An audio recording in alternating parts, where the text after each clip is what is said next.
don't have to stand up again, do we? Nope, we're good. That's good. We are good. Don't have to look for a non-existent. How's basketball going? JV won. That's good. Varsity will likely not because they're down 3 or 4 players tonight. Oh, really? Oh, well, your son. My son and then No, 3 Ed others, gave it- 2 or gave- 3 others, all sick. Oh. That happened to my grandson's team at Yep. high school. At Christmas time, flu went through the That's what's happening here. It team. sounds like. And he was gone for a couple games, and then he came back and 3 other players were out. And they only had 10 or 11 on the That team. So. sounds very familiar as to what's happening across the hall here.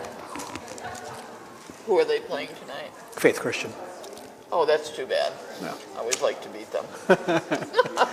We did last year, but I don't think we're going to this year. Did you? Yeah. Oh, so Did you watch a Bears game? We don't want to talk about that, Mark. It's kind of like the green and worst. the non-green team the other night, losing 3 out of 4 games to my team for the first time in decades. Not good. There's been years where we never beat the Packers. 2 or 3 years in a row. No, I just I have like to sit there. I and like take those it. years. But second half was very good the other night. Yeah, for you, If you were for my team. I was not. Neither was my husband. That's okay. The rest of my Ooh. family is. You got the house divided, huh? Even my daughter, who is for the Packers, one of her sons is for the Bears. That's bad parenting.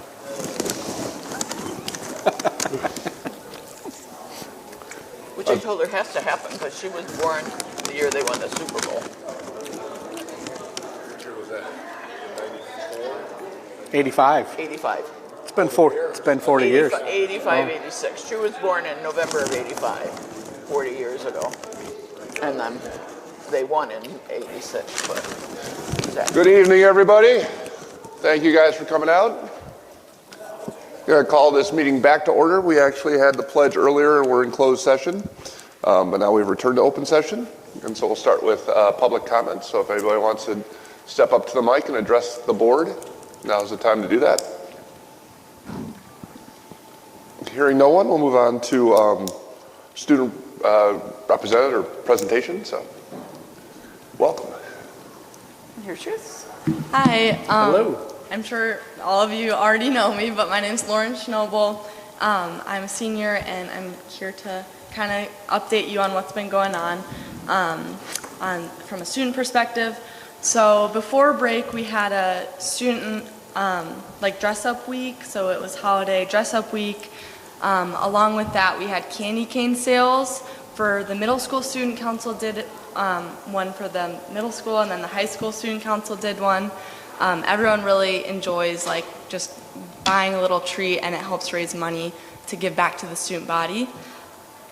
We had band and choir concerts, 6 through 12, and even at the winter concert for the elementary school, the 5th grade band got to perform for the first time. I was unable to go to the choir concert, but speaking from the band concert perspective, there was a really great turnout. And I think everyone really enjoyed the music before going into the long break. We also did that district-wide sing-along, so we kind of got paired up with some kids from the elementary school, and then we did some coloring sheets, and then we went down into the elementary gymnasium and sang Christmas carols, and it was a fun opportunity, and I really like that we're able to do that being a smaller district, because I know a lot of high schools can't really do that. And then finally coming up is going to be student council, the high school student council. We're doing a rock, paper, scissors competition.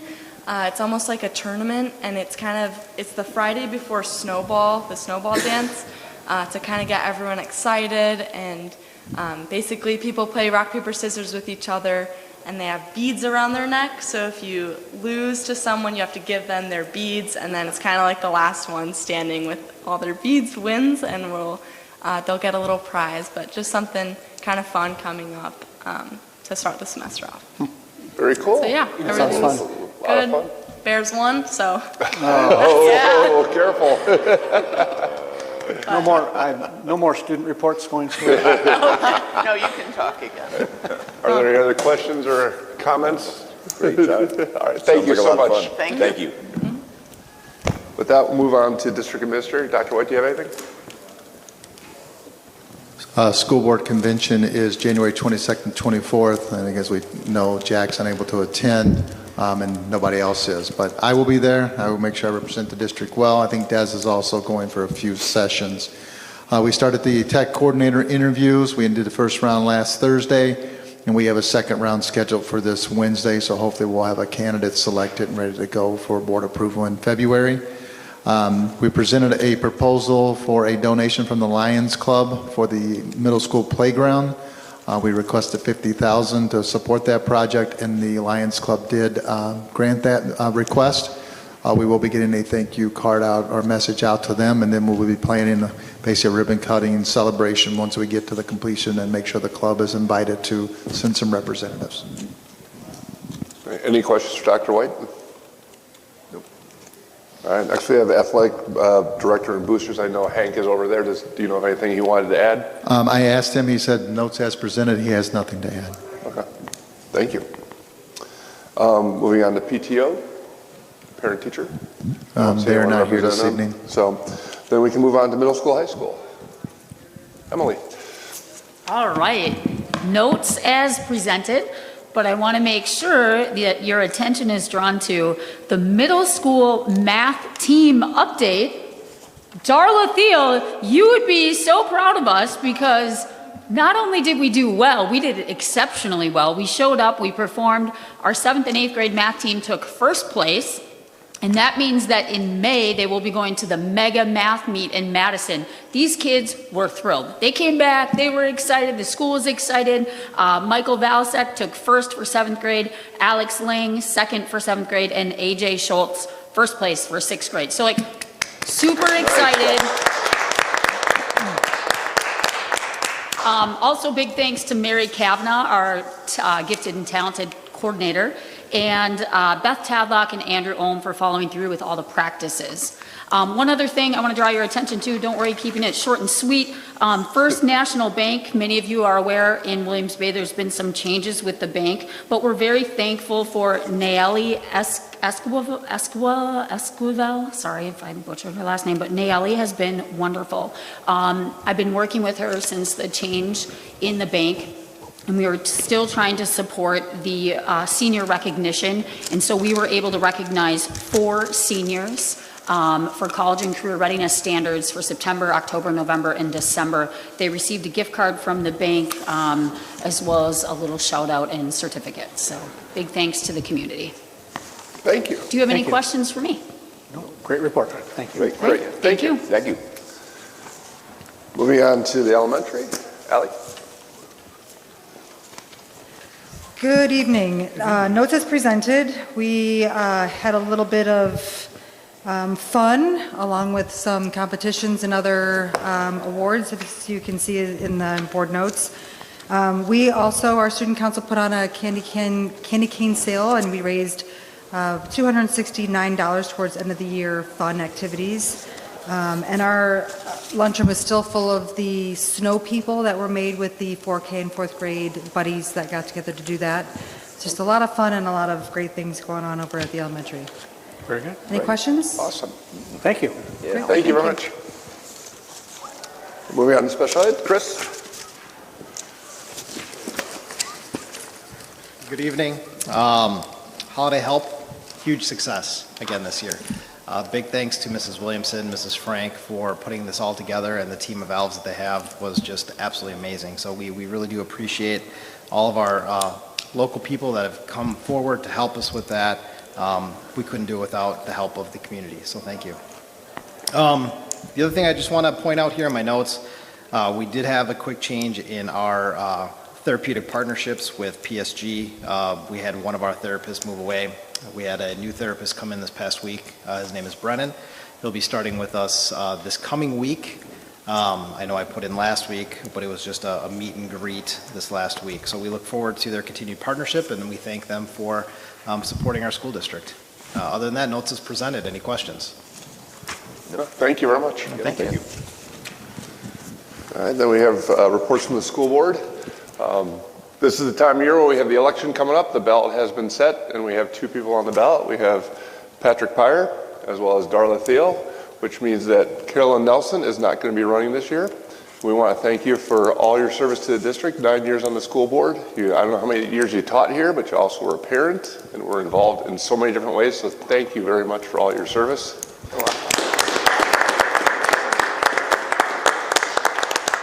And I know you already said you guys stay involved, so we appreciate that as well. So do you have anything you want to say after all these years? I just want to say that the year I retired, 2 people from the school district who were not named came to me and said, there's an opening on the school board. Why don't you consider running? Because, you know, education has been part of your life. And I said, that's something interesting, and I did. And 9 years later, I'm here. And I think it's wonderful that someone from the school and that has supported the school most of her life in education has chosen to run in an open spot that I'm leaving. So thank you, Darla. Thank you again. Thank you. Are there any other reports from the board? Hearing none, we can move on to action items. The consent agenda, we can entertain a motion to accept. I move to approve the consent agenda as presented. Second. All right, any discussion? Hearing none, all in favor? Aye. Opposed? All right, we can move on to personnel transactions. There are none, I was going to so say, I let's didn't skip see that any. one. All right, then we can move on to the Southern Lakes College Academy contract and consortium agreement. And we're welcoming Kelly Dimarath and one of her colleagues. Sorry, I don't memorize names real well anymore. Angie Salamoni. Welcome, ladies. Hi, thank you so much for having us. Good evening. We are your friendly folks from Gateway. We run 2 programs at Gateway. We've talked about the Career and College Academy before. That is the 912 high school on Gateway's campus, and we are in a partnership in the consortium. Previously, it was the alternative high school, and in 2019, we applied to DPI for their expansion grant. And that's when we really established the partnership of just Elkhorn and Williams Bay, because they were the 2 schools in the consortium that thought a little broader about what a high school experience on a technical college's campus could mean. And instead of students just taking 1 class, we knew that that didn't create any type of a tipping point for students to finish technical diplomas or the loftier goal of associate degrees. You know, it gave them good experiences, things of that nature, but really we want students to take this opportunity and develop their passion and their skills and their expertise to get industry recognized credentials and get that first step into the work world if that's what they want to do. We started with 70 students and now we're at 270 students since 2020. And if you know anything that happened in 2020, it was status quo, right? Things were really easy. But what we did together really resonated with families. And so we have students who travel to our program as far as Salem, the Janesville side of Clinton, New Berlin. I mean, for students and families, they have really found value in this. Why I'm here today is to talk about one of the programs and pathways that we started to develop, and that was an associate degree pathway. In Wisconsin, we did not have at that time many associate degree pathways in liberal studies. Students who were taking college courses through the Start College Now agreements, they had to wait until their 11th or 12th grade year. And we had interest and motivation to start a program as early as 9th grade. So we went to Gateway, We said we got a wild idea. If students are able to take the classes as you have them, we're not going to ask you to modify the classes, but if they could test into this program, we could have them take 2 or 3 classes each semester of their high school year, and that's their core coursework, and achieve their associate degree in liberal studies by the time they graduate high school. And they said, prove it. So the first year we took 16 young people into the testing center, and at first they asked us if we were there for a tour, because this was the spring semester of their 8th grade year. And we had 16, and they all passed. They all passed so that they were able to get into college level coursework the fall semester of their 9th grade year. And right now, those intrepid and courageous young people are juniors. And the program has grown from 16 students to, I knew we were north of 80, 85. Wow. It has really resonated with students, and they've been very successful in their coursework. When they tested in 8th grade spring semester, they were testing for what? Reading, math, English? Yes, they took the AccuPlacer, and that is yep. the placement test for Okay. Gateway. Yep. All right, okay, that's aggressive. Okay. Yeah.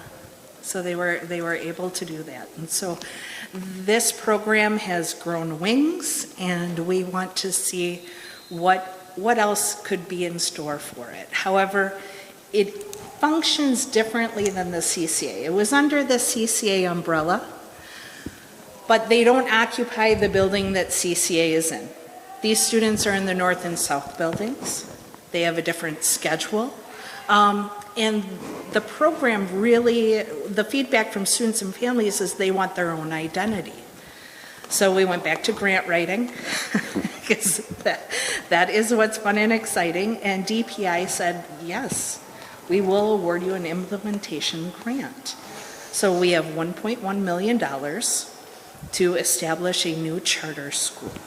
And so that's why they have the intergovernmental agreement. That's why I would have traditionally had brought the CCA intergovernmental agreement between Elkhorn and Williams Bay in July, but we were just awarded the grant. And I wanted to merge the two together, so it's 2 charter schools that we're talking about in this agreement. And this one is the Career and College Academy, but this associate degree program is going to be the Southern Lakes College Academy. So it's representative of the students that we serve throughout our area. Now, our program has grown, and I will let Mrs. Salamone, who's the program coordinator, talk about how we are looking past Gateway Technical College and exploring other colleges to be part of our associate degree. So if you talk about Whitewater. So as of this summer, we decided to partner with University of Wisconsin-Whitewater. So we have students on both the Gateway and the Whitewater campus. Students can earn an Associates of Arts or Associates of Science from Gateway Technical College or UW-Whitewater. So they're prepared with their first 2 years of college done at the point in time that they graduate from high school, and then can go on for the last 2 years for a bachelor's degree. We've had quite a few students that have started to transition over to UW-Whitewater and are taking classes on both campuses, which is absolutely fine. And I think we'll have even more next year as this opportunity grows for students. Do you have any questions for us? So as a freshman, they're taking how many classes typically in their fall semester? Typically, they're taking 2 college classes in their fall semester, 2 in the spring semester. The Gateway Technical College semester runs January through April, and then they take another class, possibly 2, in the summer semester, which for us, because we schedule it specifically for high school students, runs May through around June 18th. And then they take the classes freshman and sophomore year like that. Juniors and seniors can take even more classes if they'd like, and they have taken classes on both the Gateway campus in Elkhorn and at the Whitewater campus, either in person or online.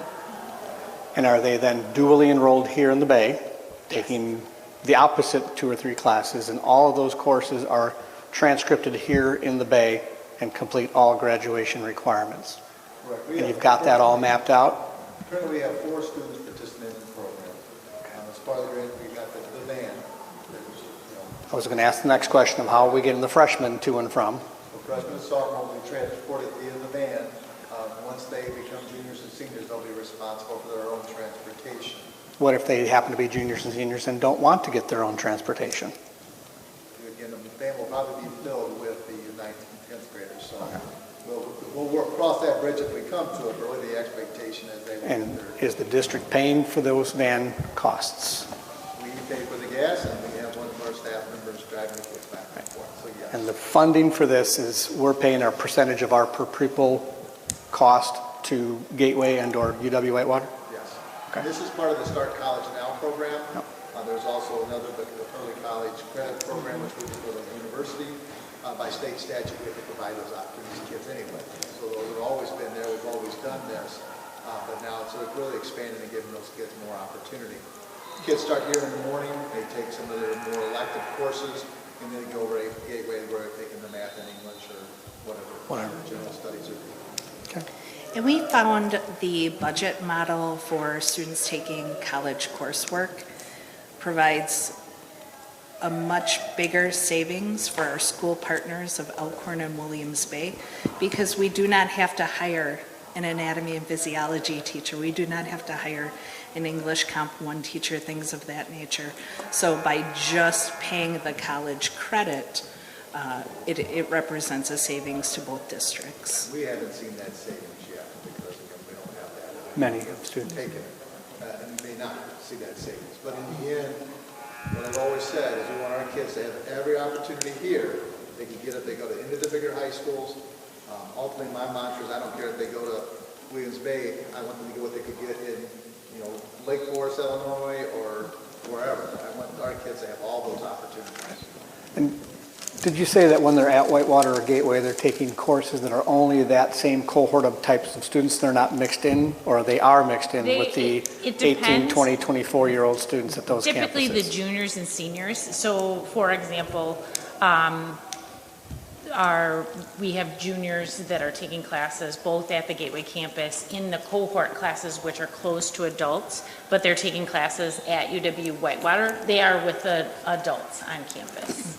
We currently have a senior on Madison campus this year. Yeah, that I'm familiar with. So our core courses as they start as freshmen are closed. Okay. Closed just to our students. Just to those students. It did take a bit for us to talk with Gateway about when classes need to be offered. The 6 to 10 p.m. class on Friday won't work with 14 and 15-year-olds. And so we really had to talk about our students are motivated. They're in a lot of activities. They have to be able to be back to Williams Bay or Elkhorn in time that they can participate in all of the things that make their high school career so rich. Excuse me. Thank you. I know there's a lot of questions, but No, I'm very no, familiar with please. this program because I work at a community college in Illinois that's been doing this since 2009. Other states have So, been doing this, and There are some Wisconsin. social, emotional Yeah. things that you may have encountered or you will encounter. Okay. So I hope you have a plan for those. Absolutely. And the You more mean you get, as you get more students involved in this program, and they're 14 and 15 on a campus, or 16 with 18, 20, 30-year-olds, there will be challenges. If you Yes. haven't seen them yet, they will come. And your scheduling will get more complicated the more students you enroll. But it's a good program, and it's done wonders for many students. So I'm not knocking it, I'm just warning you. It's And not all we- sunshine and roses. It is definitely something that we've had to think about in terms of the staffing that we provide, and that's why Mrs. Salamone is over there with the students. We have staff who are there to help students get to class, but then also we have the debrief at the end of the day. So in terms of their access on campus, we try to schedule through those free periods where we could do study skills, Right. college-ready skills, AVID skills, book study, things of that nature, so that it's not Good luck out there. free for all. Freedom. Thank you. Thank you. Sorry. I think you covered it. I appreciate it. Thank you. So does anybody else have any questions? Thank you for all the information and for everything you do for our students. We really appreciate it. Thank you.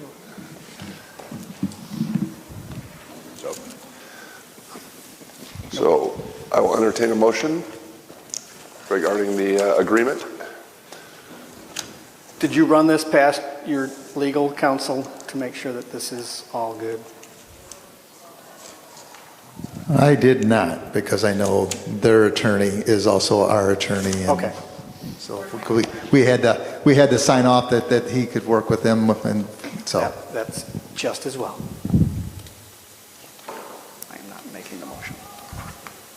I'm not making the motion, so somebody else can. I will. I move to approve the Southern Lakes College Academy Charter Contract and Consortium Agreement as presented. I'll second it. Okay. Is there any discussion? I would Feel want like we us need to be very mindful of how this program develops in the coming years and revisit this on a regular basis. I've already had frequent conversations with the 3 kids that are participating. The one young man, he only comes here a little bit, that's been over there for a couple of years, but the 3 current that we transport, I've had multiple conversations with, and we'll continue to check in with our kids and make sure that they're supported and taken care of.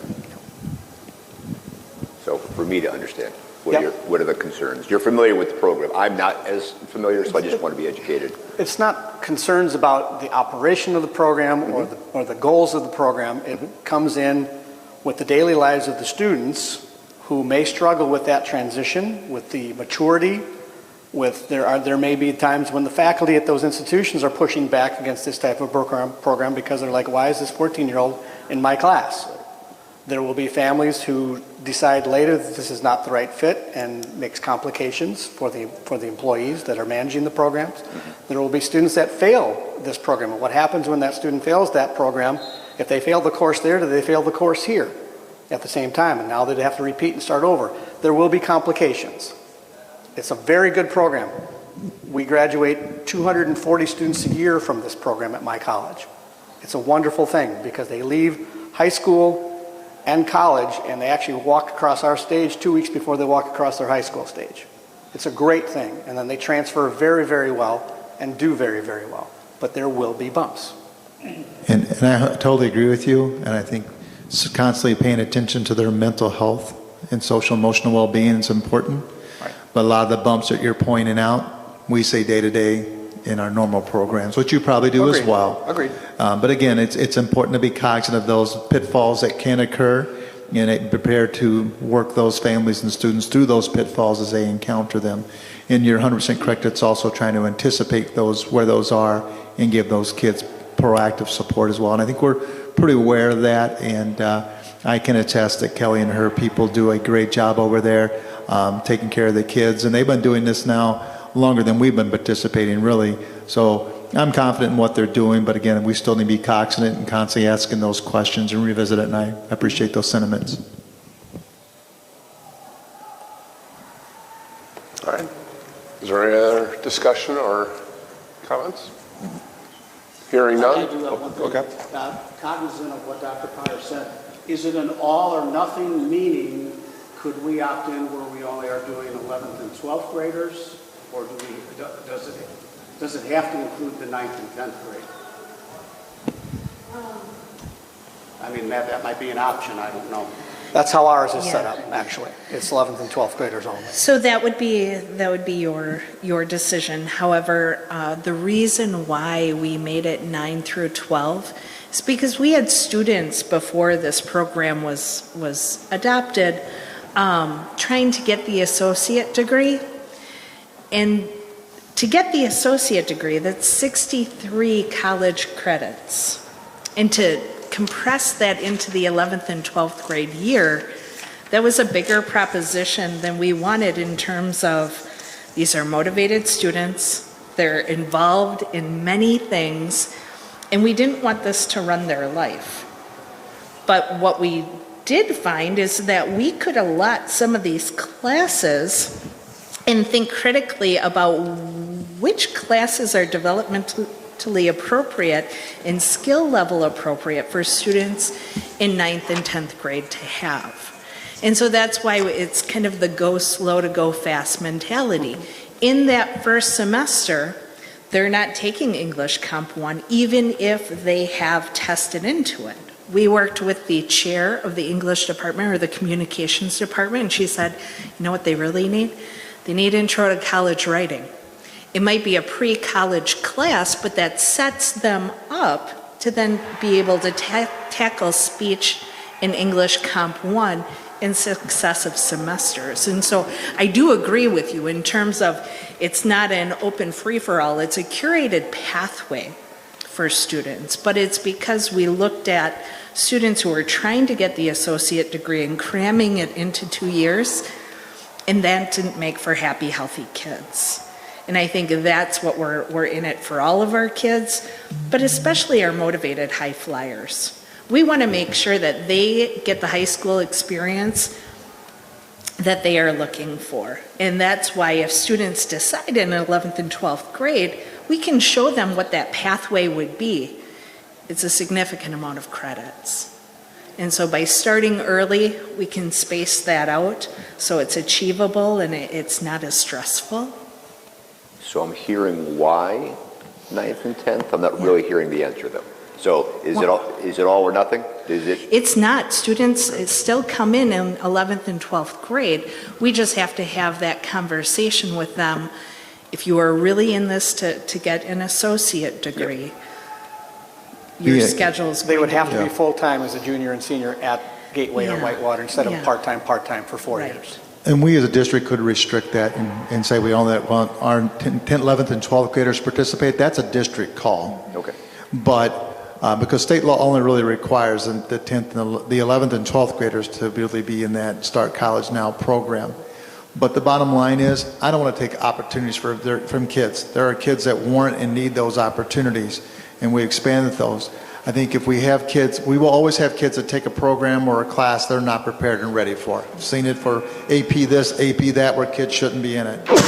But then that's when we need to counsel those parents and families on maybe this isn't the right program for you. And again, we also are always going to have to support kids' mental health and well-being so that they can navigate things in life. Because again, everything's not for everybody. You know, and this mentality that everybody gets a trophy, this is a program that's not for everybody. We all don't get trophies. So I don't want to take opportunities from kids. We just need to constantly, like Pat asked us to, keep watching it, keep revising, keep adjusting so that we're taking care of those kids that need this, but working with those maybe that aren't completely ready. And I feel that we do a very good job as students coming in, talking to their families and them about what the expectations are. We have shadow days where they can walk alongside students who are currently in the program and talk with them without the adults hovering over them to see if it's what they want to do. And then ultimately taking the placement test. After the placement test, we sit down individually with every student and family and unpack where their skill level is, what their expectations are, and we are checking in with them daily with our staff.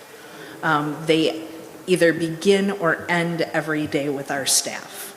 So we are always checking and monitoring, sending communication home to families. My worry is at just 11th and 12th grade, we're not, as the program is at Gateway or Whitewater, it's going to be difficult for them to achieve the degree if that is their goal. They could do the first year of a 2-year in those 2 years here and then finish. They'd still be a year ahead, but they wouldn't be 2 years ahead. Yeah, they wouldn't get their associate degree. And in terms of transferability, the associate degree does get them further in a 4-year.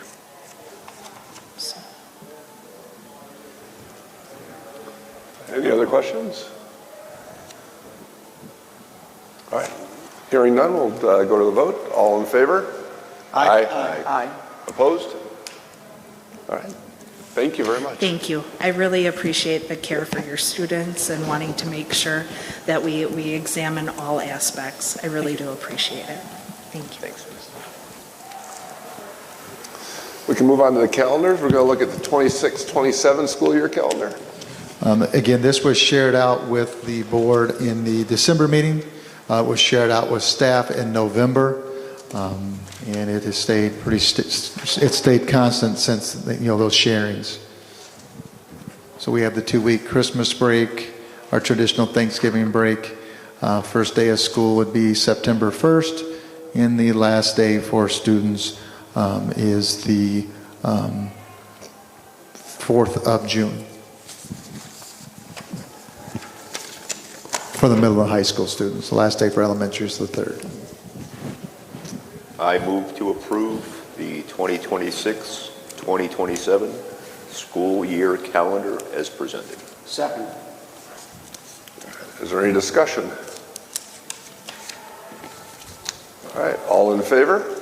Aye. Opposed? All right, look at the next one for pre-approval for 27-28. Again, we've tried to create a 2-year window, 2-year calendar. A preliminary 27-28 calendar, again, was shared with staff in November, presented to the board in December for a first review, and then tonight for the final approval. This calendar includes all the breaks and holidays and service days and those things, including first day and last day of school. The conference dates and open house dates will all be added as we get closer to approving the final calendar for the school year at this time next year. But again, I know, Jack, you asked us to consider starting the break on the 22nd and then coming back on the 5th. In talking with the administrators, they actually lose the number of days they get for winter vacation by doing it that way, because with it starting on a Monday and then on a Friday, they also get that weekend before and the weekend after the break. Okay. So it actually comes the last days for our employees. All right. Thank you for looking at that, though. I just have a simple question. In both calendars, the month of May, there's a rectangular box saying vacation in that last week. And this one that we're looking at currently, it's May 29th. Correct. Is that Memorial Day? Because I'm not sure that Memorial Day is the 31st in the one we just voted on. It should be, but I'll go back and look. Look it up, because I just looked it up with my daughter about something else, and I thought it was the 24th. I'll go back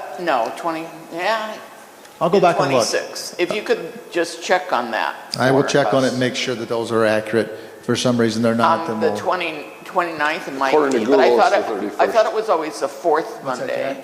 According to Google, it's Monday, May 31st. Monday what? May 20th. 31st of 2027. What about 26? 26 this year? 25th. Yeah.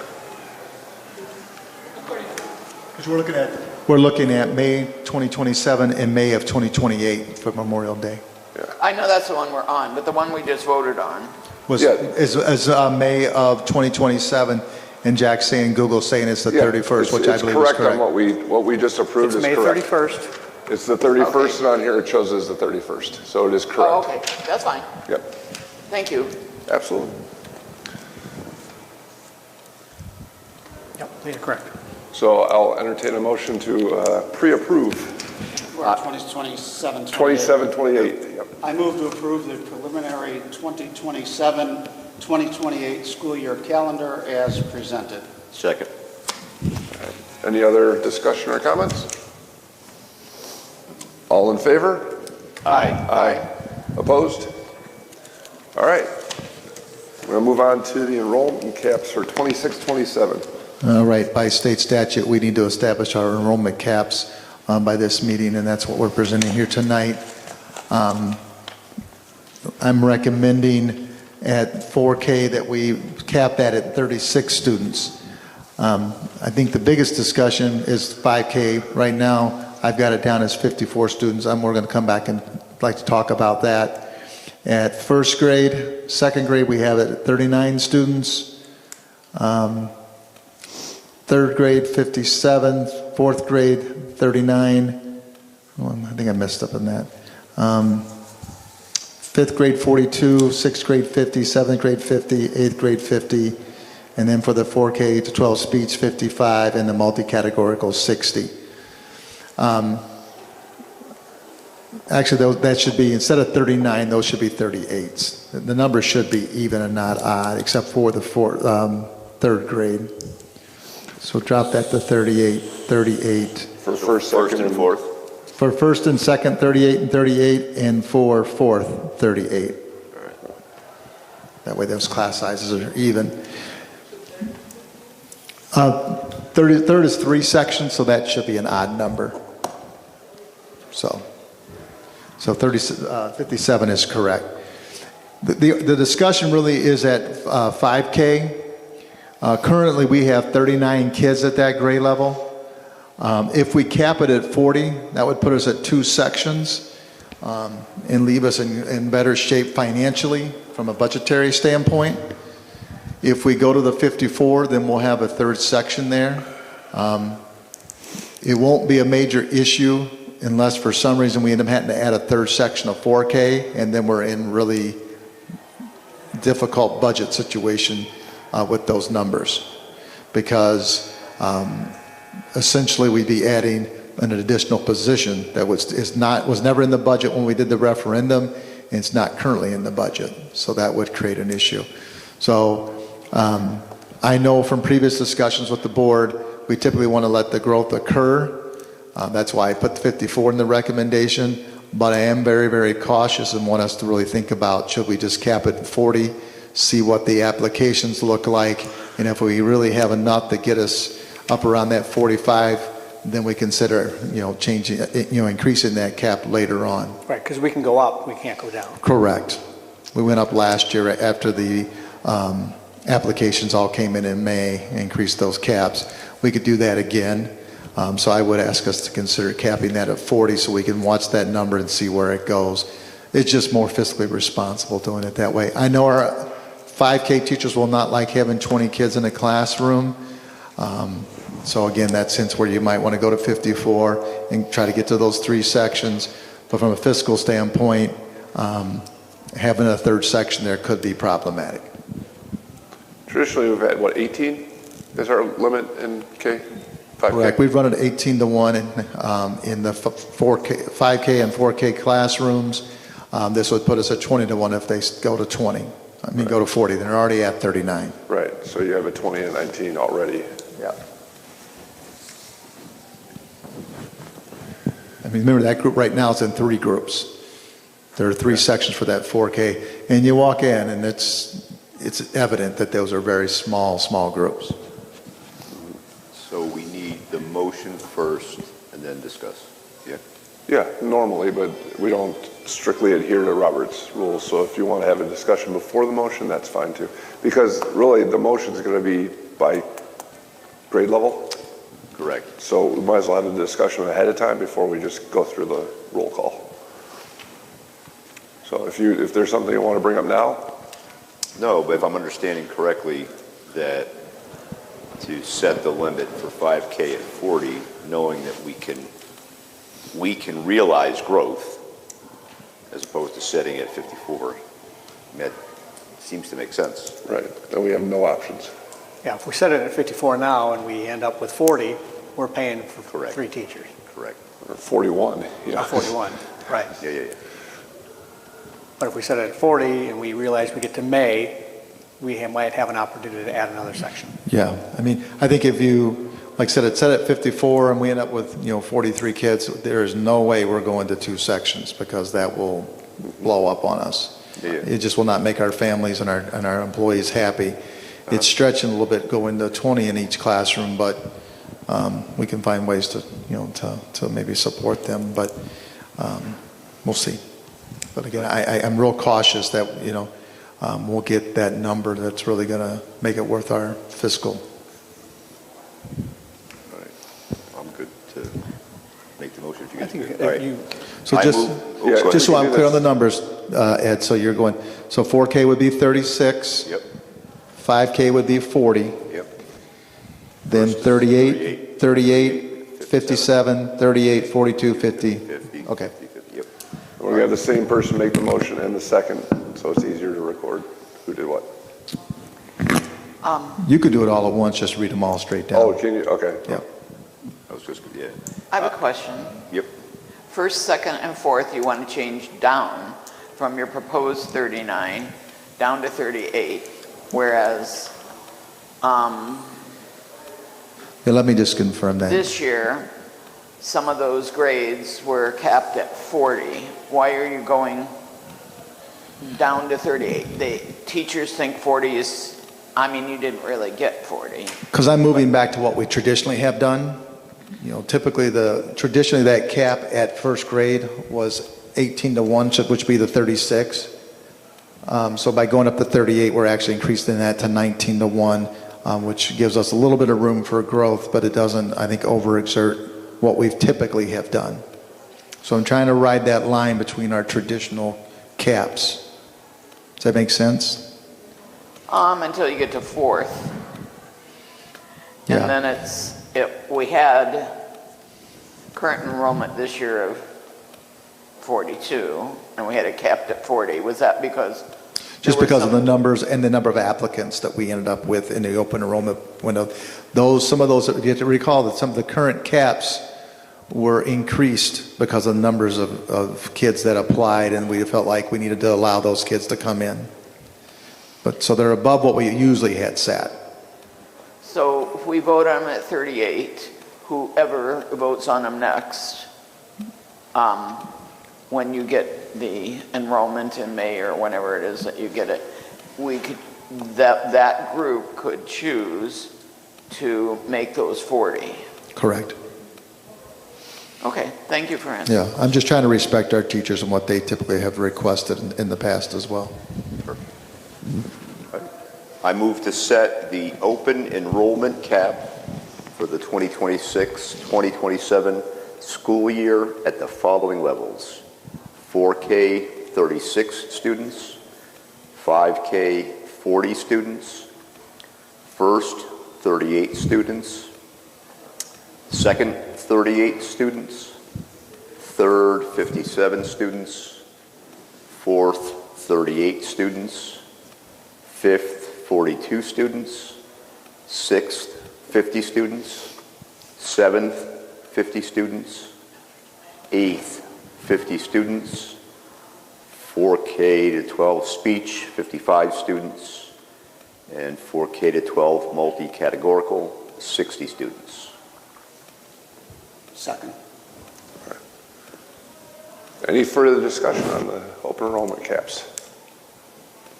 Hearing none, all in favor? Aye. Aye.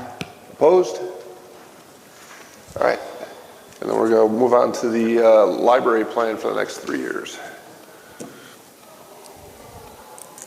We are required, every so often to renew this library plan. The last year one I believe we did was for 2 years. We can go up to 5. So in working with Gail and Hannah, they chose to go 3 years for their library plan because they feel like, particularly with the technology piece, 3 years is about as far as they're comfortable going out. So this was developed by Gail and Hannah Grant, and so we're presenting that to you for your approval.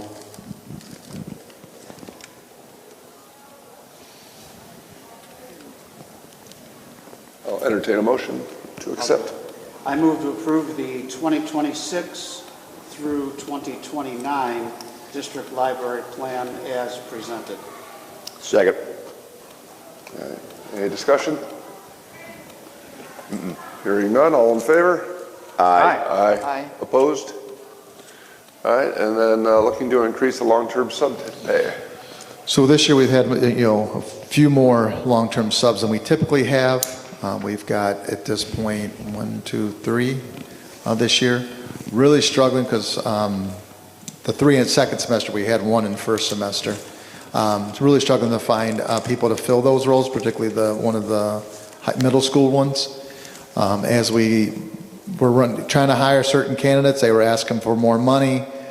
Jennifer did some investigating and found that the schools around us were all paying $200 a day. There might be one paying a little bit more than that, but we feel like to be competitive, we needed to increase our long-term sub rate to $200 a day. That again puts us on the same par as everyone else.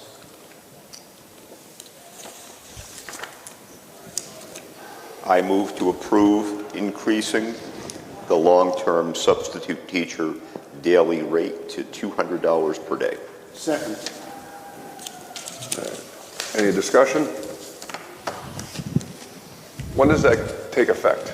Like as of yesterday or tomorrow, Or as of today. As of today? We're going to count it, so the people that were long-term today, if you approved it tonight, we're going to count that it started today, Monday. Okay.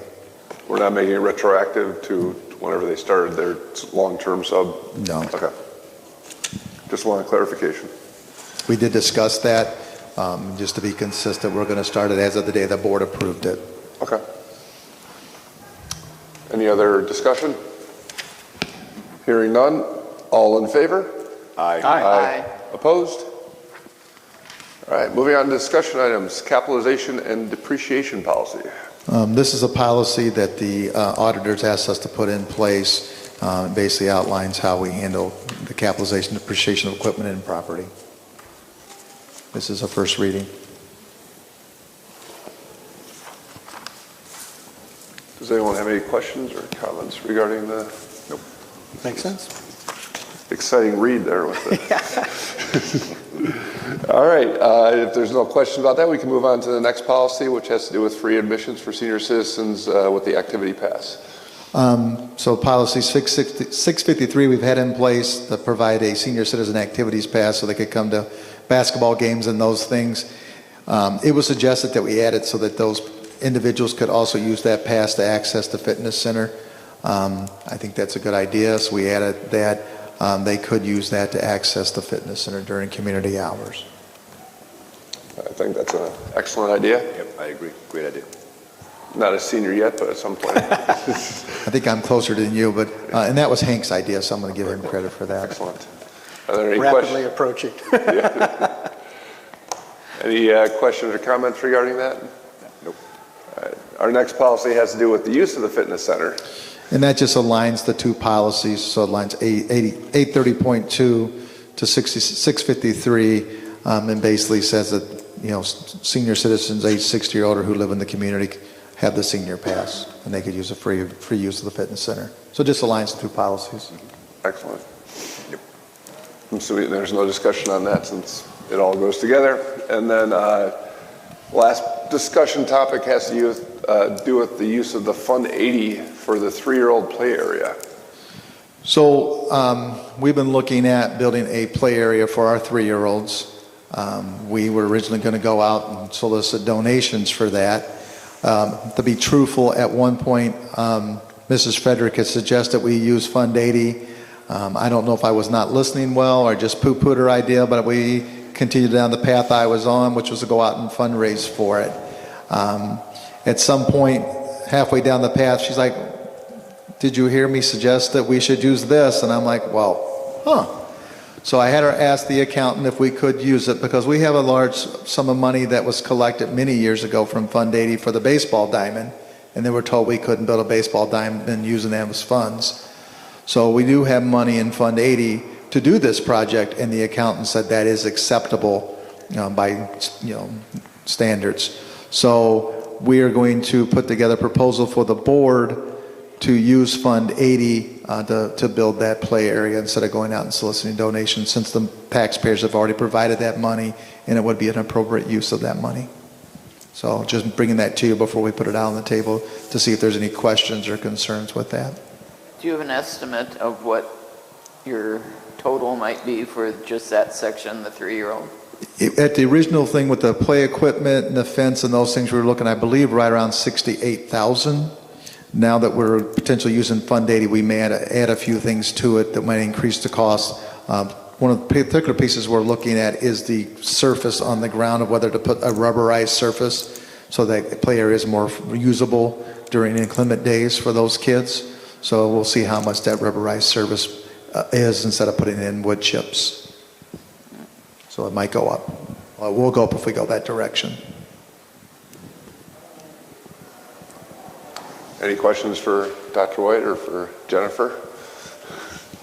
Not a serious one. I like serious questions, Dr. Byer. I'll ask you later.